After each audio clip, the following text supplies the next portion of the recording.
저는 육관, 교양관 601호 우리 각자의 미술관을 쓴 최혜진입니다.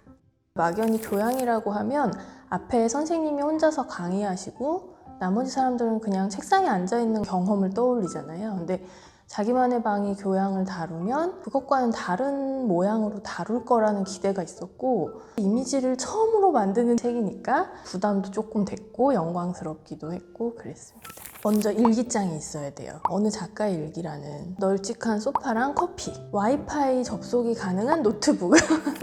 왜 그럴 때 있지 않으세요? 뭐가 느껴지는데 이거 무슨 말로 표현해야 될지 잘 모르겠어서 그냥 얼버무리게 될 때. 근데 우리 각자의 미술관은 모호한 감정과 느낌을 좀 더 분명하고 선명하게 표현하는 방법을 도와드리고 찾아드리는 책이에요. 그래서 자기 표현을 좀 더 잘하는 사람이 되고 싶다면 권해드리고 싶습니다.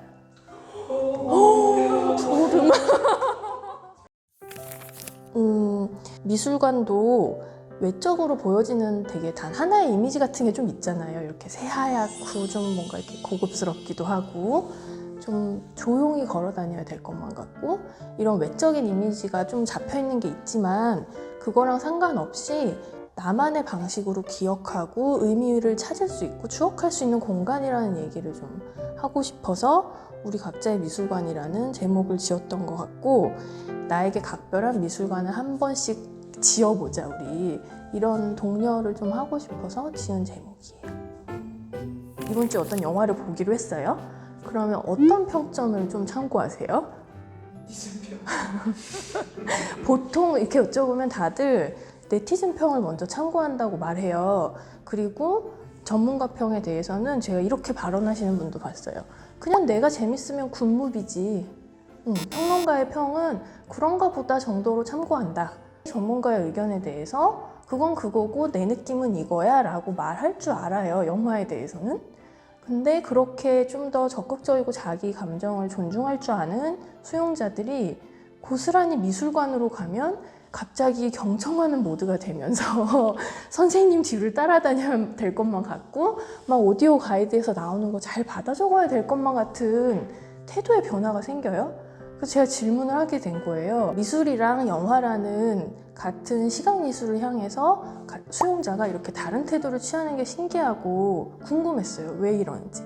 우리가 왠지 이렇게 좀 낮아지는 자세가 이런 예술 분야가 또 있지 않나? 라고 생각해 봤더니 클래식 음악, 순수문학이라고 하는 시, 또 뭐 무용? 이런 것들이 되게 어렵게 느껴지죠. 이거 다 학교에서 과목으로 배정되어 있던 예술 분야예요. 그럼 다시 생각해보면 영화, 만화, 게임 같은 게 만약에 학교에서 가르치는 과목이었고 시험을 보는 예술이었다면 우리가 지금처럼 전문가가 뭐 그러든지 말든지 내 느낌은 이거야 라고 패기 있게 말하는 수용자가 되지 못했을 것 같아요. 그걸 뭔가 이렇게 내가 혼자 모자라서, 내가 좀 교양이 혹시 부족해서 보는 눈이 없어서 나만 이러는 거야 라고 생각하고 계시는 분들이 많은 것 같은데, 그 느낌은 생각보다 보편적으로 갖고 있는 감정이고, 이렇게 많은 사람들이 그 느낌을 갖게 되었다는 거는 개인 차원의 문제가 저는 아니라고 생각해요. 그래서 이렇게 학제화가 된 예술 분야들은 수용자에게 좀 어렵다는 느낌을 주고 정답이 있을 것만 같은 느낌을 주는 게 아닌가. 당신이 뭐가 부족해서가 아닙니다. 먼저 그 얘기부터 하고 싶어요. 지식을 탐구하기 전에 개인적인 체험을 통해서 좀 개인적인 관계를 맺기 시작하면 훨씬 더 편하게 미술 감상을 하실 수 있을 거예요.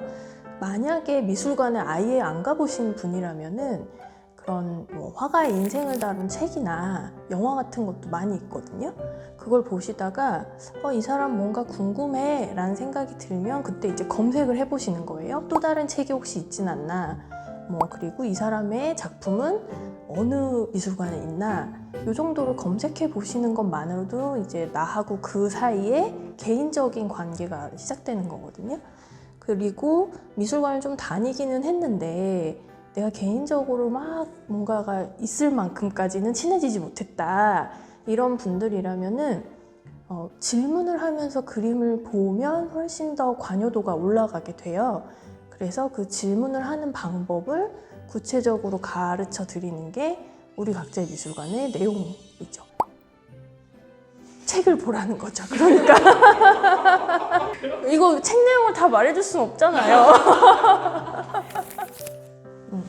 보통 미술관에 가셔가지고 작품을 마주하고 즉각적으로 던지는 질문이 이거 뭐 그린 거지? 라고 시작하실 때가 많을 거예요, 아마. 근데 그러면 답이 하나로 그냥 모아지거나, 예를 들면 어떤 여자를 그렸구나 정도에 멈추게 되거나, 아니면 아예 답을 못하게 되는 순간을 맞이하실 수 있는데, 그렇게 묻지 말고 이 그림을 보고 있는 지금 내 느낌이 뭐지? 라고, 지금 느낌이 어때? 라고 스스로한테 질문을 해보는 거예요. 그러면 답이 여러 개가 돼요. 같은 그림을 보면서도 우리가 서로 다른 느낌을 가질 수 있기 때문에 여러 개의 답이 펼쳐지는 가능성이 열리거든요. 그 질문만 봤거든. 그럼 거기다가 왜? 라고만 붙여봐도 한 스텝이 더 나가지는 거예요, 생각이. 예를 들면은 이 그림을 봤는데 나 너무 추운 것 같아. 추워 보여. 이렇게 느낄 수 있잖아요. 그럼 왜 추워 보여? 라고 질문을 한 번 더 던지면 뭐 조형적인 특징이 내 안에서 어떻게 작용하는지를 이해할 수 있어요. 여기에 이 파란색이 발려져 있어서 추워 보여. 혹은 여기 이 인물이 입고 있는 옷가지가 이래서 추워 보여. 아니면 그냥 얼굴 표정에서 느껴지는 느낌이 스산해서 그래. 라는 식으로 왜라는 질문을 붙이면서 하면 그림하고 나 사이에 어디에도 존재하지 않는 유일한 하나의 관계가 생기기 시작하는 거죠. 그리고 거기서 한 번 더 나가고 싶으면 왜 하필 화가는? 이라는 걸로 시작해 보는 거예요.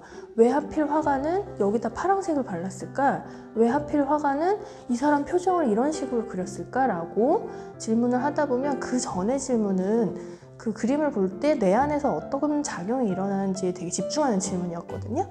근데 왜 하필이라는 질문은 그 창작자로서의 뭐랄까 유니크함? 다른 화가랑 다른 이 화가만의 특징을 찾아내는 데 도움을 주는 질문 방식이에요. 그래서 요것만 기억하셔가지고 질문 3가지. 느낌이 어때? 왜? 그리고 왜 하필 화가는? 요것만 가지고도 예전하고 좀 다른 경험을 하실 수 있지 않을까 생각합니다.